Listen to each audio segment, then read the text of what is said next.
Um, okay, this is Catherine, the American withdrawn. So now, around 180 minutes into Toni Morrison's The Bluest Eye. So I'm reading her in conjunction with The Lord of the Flies and also The Sound and the Fury, both of which I've just started. And I was looking for a justification she was making and an apology for why she had written what she had, and she was comparing herself to white men. And so I was trying to find for myself what the philosophy was that, sort of links those three books.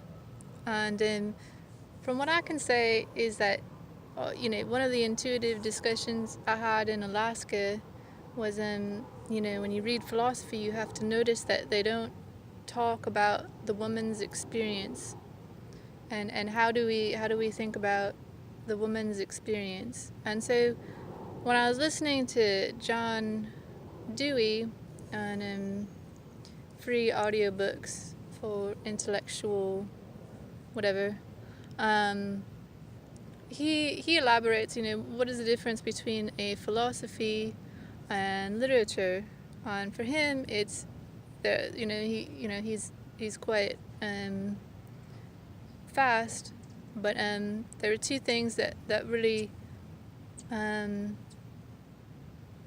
stuck for me as his central thesis, which is, one, there's an ability with literature to totalize consciousness, and we think of this as transformational in some way. When you read these authors, how we think about the world becomes, really completely different. I mean, any of those authors, if you read them, you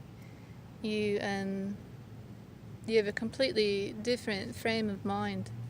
And so for John Dewey, he complicates the issue of how convincing that is. And he starts talking about, like, well, how do you really know something if you don't have enough viewpoints? And so that I think is The Bluest Eye, and with Toni Morrison, is a very important part of a surrounding equation, because in The Lord of the Flies, I mean, 3 chapters in, you always have this ending event of something like sporadic and large and only happens. They go up to light the signal fire, and the entire mountain is on fire. Jack is hunting in the woods, and by a certain time, the whole the whole woods has a white flower blooming. So I think that novel is definitely about fear. What do people fear, and what is a environmental political discussion.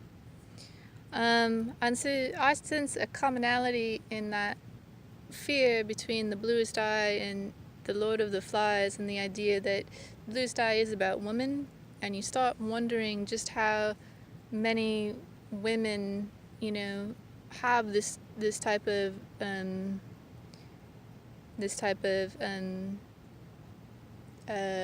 constructivism, essentially the belief that life has stages.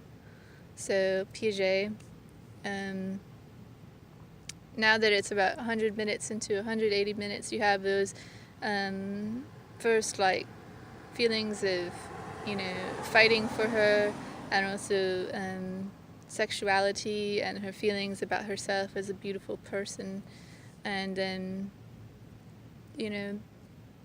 I read it, I listened to it very quickly. I didn't like doing that because it's very school-like.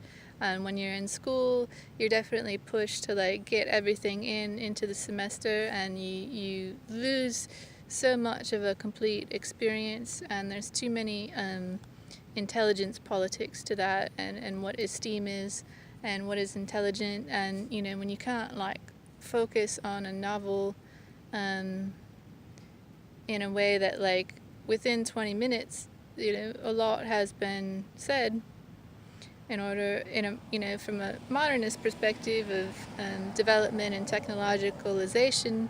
They're talking about a lot of stuff, and so a lot can be elaborated on just from listening to like 20 minutes. But if they want it read as just like a work of fiction, you start counting behaviors where you start having to sum up